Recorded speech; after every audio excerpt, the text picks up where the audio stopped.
Përshëndetje dashur shikues, mirë se vini në Agora News. Do të shkojmë në Kosovë ku do të trajtojmë çështjet e sigurisë atje, nisur që nga vrasjet e ditëve të fundit, por edhe rasti i Albin Kurtit i cili ra pre e mashtrimit të komedianëve rus. Gjithashtu do të prekim edhe teman e Trumpit në raport me Europën, por edhe çështjen e Ukrainës si dhe Rusisë.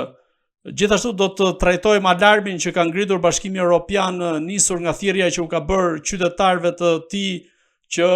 të sigurojnë ushqime për 72 orë në rast sulmesh apo konfliktesh ushtarake. Për të mësuar më shumë, qëndroni me ne deri në fund të intervistës, pasi kemi të ftuar nga Prishtina ekspertin e çështjeve të sigurisë, zotin Bedri Elezi. Zoti Elezi, përshëndetje. Përshëndetje. Zoti Elezi, sot janë certifikuar zgjedhjet në Kosovë. Çfarë do të thotë kjo gjë dhe a do duhet që Albin Kurti të kishte dhënë dorëheqjen, duke qenë se ligji parashikon që ai që është zgjedhur deputet do duhet të jap dorëheqjen para certifikimit të zgjedhjeve? Fakti që institucionet e Republikës Kosovës, Ministritë, Qeveria duhet të kishte dhënë dorëheqje 24 orë sipas ligjit para të certifikimit të zgjedhjeve, nënkupton se kemi një paralajmërim të aktiviteteve të dhënshme nga qeveria aktuale, e cila dyshoj se e konsideron veten opozitë. Bazuar në vetë ligjin që e ka nxjerrë kjo qeveri, apo ky parlament i cili ka pas shumicën absolute në zgjedhjet e fundit dhe kanë themeluar qeverinë, nuk zbaton as ligjet të cilat i ka nxjerrë vetë. Fakti që qeveria Kurti nuk ka dhënë dorëheqje referu ligjit të cilin vetë kjo nomenklaturë apo kjo qeveri e cila ka pas shumicën në këto zgjedhje nuk kanë dhënë dorëheqje sipas ligjit që duhet të japin dorëheqje 24 orë para certifikimit të zgjedhjeve, nënkupton edhe paralajmërim i veprimeve të sigurisë. Dhe këtë e bazoj në 3 çështje. E para, deri më tani Kryeministri i Republikës Kosovës nuk i është përgjigjur ftesës së prokurisë për të intervistuar në cilësinë e dëshmitarit në një çështje mjaft të ndjeshme penale, cilën aktualisht e zhvillon procesin e hetimeve prokuria speciale. 2. Në ditën e zgjedhjeve, përkatësisht në përfundim të ditës 9 të shkurtit, ku edhe kishim një deklaratë të subjekteve politike, apo kishim deklarata të subjekteve politike për rezultatet të cilat ishin duke u vendosur në websajtin e KQZ-së, Kryeministri i Republikës Kosovës pat një deklaratë shumë të ashpër me çka dhe i ka quajtur votues dhe opozitën hajvan. E treta është se qeveria e Republikës së Kosovës deri më tani i ka kriju kushte për një cenim serioz të zgjedhjeve të fundit, nga se kemi shumë parregullsi duke filluar nga organizimi i publikimit të dhënave e sidomos në ditën kritike dhe çështjet të cilat e kanë zvarritur deri më sot certifikimin e këtyre zgjedhjeve. Këto janë sinjale të qarta se qeveria, e cila në fakt kryeministri Kurti, i cili ditën e zgjedhjeve në mesnatë e paralajmëroi një lloj aktiviteti për cilin neve kishim pritur, nënkupton që kjo qeveri nuk është e gatshme të zbatojë ligjin për zgjedhjet që e ka miratuar vetë, e cila më pas edhe do të përshaqet probleme në çështjen e propozimit të mandatarit për kuvendin, pastaj edhe propozimit sipas ligjit për zgjedhjet Kosovë, fituesi apo partia e parë fituese ka të drejtën e propozimit të kryetarit kuvendit dhe propozimin për themelimin e qeverisë, dhe kjo nënkupton që kryeministri i Republikës Kosovës nuk është i gatshëm të bëjë, sepse vetëm ka vepruar duke mos të dhënë dorëheqje ai dhe kabineti i tij parë nga ligji 24 orë para certifikimit të zgjedhjeve. Si është e mundur që një kryeministër, në këtë rast Albin Kurti, të bjerë pre 2 komedianëve rus duke menduar se po bisedonte me presidentin e Letonisë? A tregon kjo se sa e brishtër siguria kombëtare në Kosovë dhe sa e cënon atë në fakt? 2 gjëra duhet i kemi parasysh në rastin konkret. E para, duke marrë parasysh faktin që shtatë e Republikës Kosovës paguajnë tatime për një strukturë sigurisë, përfshi këtu edhe agjencionet të cilat janë jashtë kabinetit, por që kanë obligim për ta mbështetur kryeministrin edhe në komunikime me përfaqësues shteteve të ndryshme, dhe pse në këtë rast nuk ka komunikuar me një përfaqësues apo kryetar një shtetit lituanisë sikur se kishte pretenduar, por se kemi një dështim serioz të protokollit sigurisë dhe unë personalisht dyshoj se kemi të bëjmë me veprën e spionazhit. Kam kërkuar dhe vazhdoj kërkoj nga Prokuroria Speciale e Kosovës që të autorizoj Policinë e Kosovës për të marrë të gjitha kampionët të cilat janë në kuadër të këtij rasti, duke siguruar fillimisht regjistrimin e plot të bisedës zhvilluar mes kryeministit dhe personave komedianëve, njëkohësisht duke parë se çfarë është zhvilluar deri apo çfarë bisede janë zhvilluar para dhe pas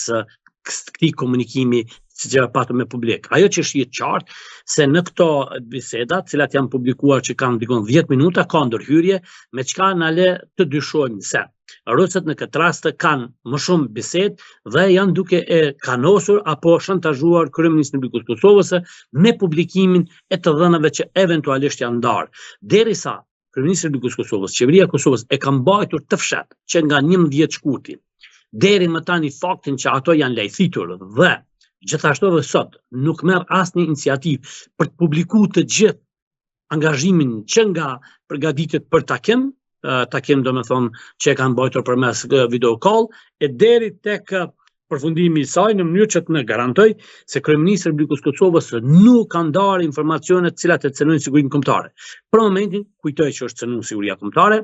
dhe këtë e bazoj në faktin që kemi pas fshehje të këtij rasti deri më tani dhe intervista është vetëm 10 minuta dhe pashtu nuk kemi masa të ndërmarra nga qeveria për t'i vendosur para përgjegjësisë personat eventualisht nëse kanë bërë shlimet që janë persona kompetent, marrin një pagë mjaft të mirë nga taksa paguese e Republikës Kosovës pikërisht për të garantuar tek çështjet që kanë të bëjnë me sigurinë dhe nivelin e komunikimeve veçanërisht me president, siç është një president i një shteti mjaft me rëndësi siç është Lituania. Kryeministri Albin Kurti ka deklaruar se nëse do të vijojë të jetë sërish kryeministër, ai do të ndajë nga buxheti rreth 1 miliard euro për forcën e sigurisë së Kosovës. Kjo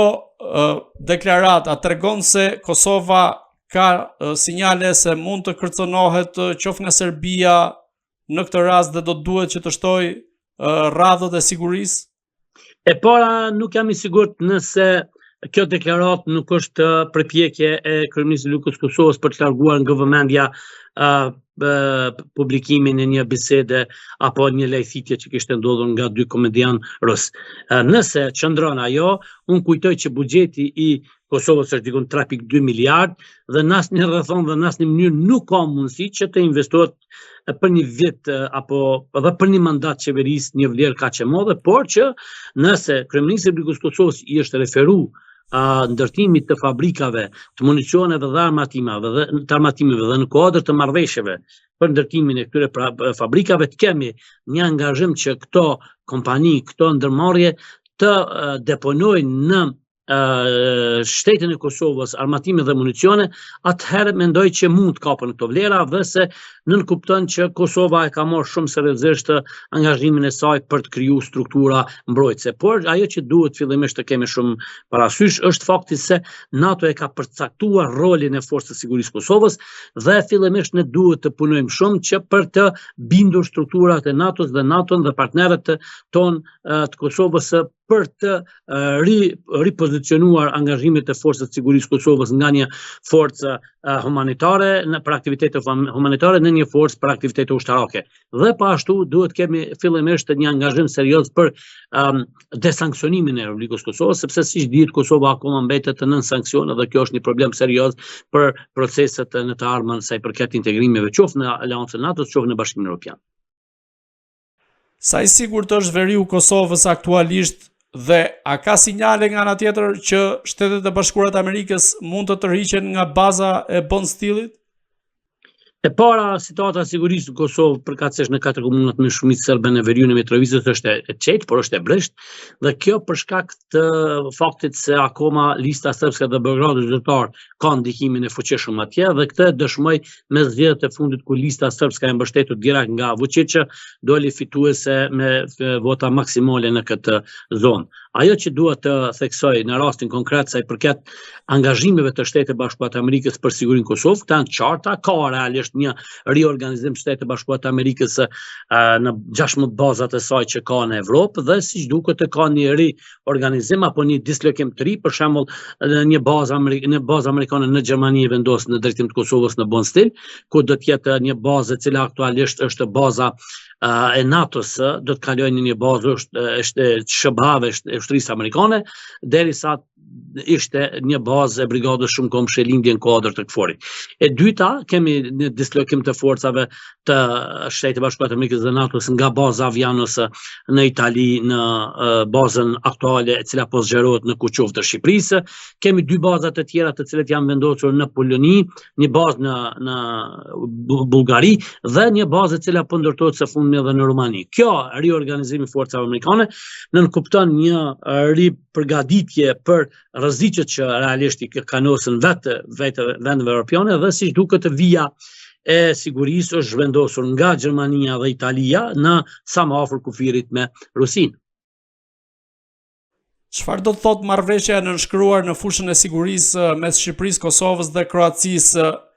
dhe nga ana tjetër Serbia nuk e ka pritur mirë këtë marrëveshje dhe ka reaguar në formën e saj duke u viktimizuar. Çfarë parashikon konkretisht kjo marrëveshje dhe sa i siguri u jep këtyre tre vendeve? Nënshkrimi një deklarate tre vendeve, tre shteteve për një marrëveshje që do të vijë në të ardhmen sa i përket bashkëpunimit në fushën ushtarake, e posaçërisht në çështjet që kanë të bëjnë me trajnime profesionale, ngritjen e kapaciteteve profesionale, sidomos në burimin njerëzore, organizimi i përbashkët i prodhimit të armëve dhe municioneve, sidomos pas vendimit Bashkimit Evropian për të investuar diku prej 800 miliardë deri në trilion euro në çështjet që kanë të bëjnë me industrinë ushtarake, posaçërisht në municione dhe armatime. Nënkupton që kjo aleancë faktikisht është riorganizuar, është një iniciativë e inteligjencës amerikane që ka gjetur zbatim në këto tre shtete, në këtë rastin konkret dy shtete anëtare të NATO, Shqipëria dhe Kroacia dhe së fundmi dhe Kosova. Besoj që interesi është shumë i madh, këto aleanca janë vetë siguria. Kemi pasur realisht një reagim të Serbisë të pritur, sepse kjo aleancë duket dhe do të zgjerohet. Së shpejti ndoshta do të kemi një bashkim të kësaj aleance të Bullgarisë dhe për një afat jo të shpejtë edhe të molit të zi. Ndoshta në Maqedoni do të kemi një situatë ndryshe, sepse kjo qeveri aktuale duket që ka një marrëdhënie të mirë me pjesën ruse, por që rrezikon që së shpejti Maqedonia e Veriut të shkojë në zgjedhje, ndoshta në shtator të këtij viti apo në tetor të këtij viti bashkë me zgjedhjet lokale do të kemi edhe zgjedhje parlamentare dhe ndoshta një qeveri e re do të jetë pjesë e këtij angazhimi për një aleancë përbashkët. Morë nga fakti se aleancat shteteve të cilat nuk kanë për qëllim cënimin e sovranitetit vendeve tjera, janë aleanca që e krijojnë bashkëpunime apo koordinime apo mund të themi organizimit përbashkët në aspektin qoftë ngritje kapaciteteve apo edhe në çështjet që kanë të bëjnë me veprime konkrete ushtarake, janë në dobi të sigurisë dhe jo kundërta siç pretendon Serbia. Të kalojmë pak në Shtetet e Bashkuara të Amerikës, ku ka plasur një skandal sa i përket çështjeve të sigurisë, ku mesazhe të caktuara mbi sulmet në Yemen që do të kryeshin nga Shtetet e Bashkuara të Amerikës ndaj grupit Houthi kanë rënë në duart e gazetarëve. Ndërkohë, përfaqësues të lartë të administratës së Trump theksojnë se e urrejnë që të ndihmojnë Europën në një rast konflikti, duke treguar hapur distancën që kanë kundrejt Europës. Çfarë do thotë kjo për vetë sigurinë e Shteteve të Bashkuara të Amerikës, kur çështje të tilla do duhet të diskutoheshin në tryeza ku mblidhen ushtarakët dhe gjeneralet dhe jo në grupe të caktuara aplikacionesh? Me ardhen e administratës së re, Trump është qartë se ka një vrull personave të cilët kanë qenë jashtë institucioneve shtrore të SHBA-s për të u angazhuar edhe për te mundësive dhe kapaciteteve që ato kanë dhe në këtë presion dëshirave për të pasur sa më shumë informacione, ndikim apo edhe shtrirje në aspektin horizontal, kemi edhe kësi veprime gabime të cilat janë realisht të shqetësuese sa i përket sigurisë, sepse të kalohet në një aplikacion siç është Signal, biseda të cilat janë në mes të përfaqësuesve të lartë shtetëror të bave, po sidomos për informacione të ndjeshme siç është çështja e sulmeve në Yemen, vërtet janë shqetësuese dhe se kjo është një tregues që ka një çrregullim përgjithësi në vendet të cilat kanë angazhuar aktivitete nga parti të cilat vërtet kanë një fokus ndryshe krahasuar me protokollet standarde të shteteve me një përvojë të jashtëzakonshme. Unë besoj që do të vendosen para përgjegjësisë ata të cilët në këtë rast gabuan dhe se SBA do ta marrë këtë rast si një mundësi për të parë se në cilat fusha, në cilat aspekte ajo çalon dhe urojmë dhe besojmë që të rregullohen të gjitha problemet dhe kështu të kemi një siguri të armën të komunikimit të përfaqësuesve të shtetit më të fuqishëm në botë, që do të thotë të sigurisë globale dhe performancës globale të sigurisë. Çfarë po ndodh mes Rusisë dhe Ukrainës, ku nga njëra anë kanë nisur negociatat dhe nga ana tjetër luftimet ende nuk kanë pushuar? Këto janë normale në fakt në kohën kur paralajmërohen zhvillime rreth afërsisë për